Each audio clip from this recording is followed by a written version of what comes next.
اب یاد رکھیں، اگر کوئی دو لفظوں میں تعارف کراؤں شب برات کا تو ایسے کرا سکتا ہوں کہ کچھ راتیں ایسی ہوتی ہیں کہ جن میں ایسا سمجھیں کہ تھوک کے حساب سے بخشش، رحمت، کرم، فضل، مہربانی اور اس ذات کی جلوہ گری، اس ذات کا فضل اور اس ذات کی بے پناہ عنایات کچھ گھڑیوں میں، کچھ راتوں میں زیادہ ہوتی ہیں۔ بہت کرم ہوتا ہے ان راتوں میں ایک رات شب برات۔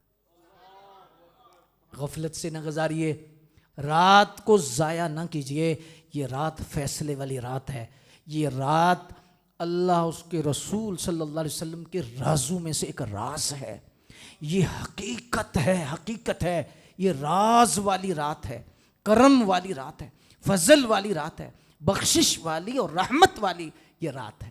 یہ ضائع کرنے والی رات نہیں، مانگنے والی رات ہے، اللہ کو منانے والی رات ہے، مغفرت شفقت حاصل کرنے والی یہ رات ہے۔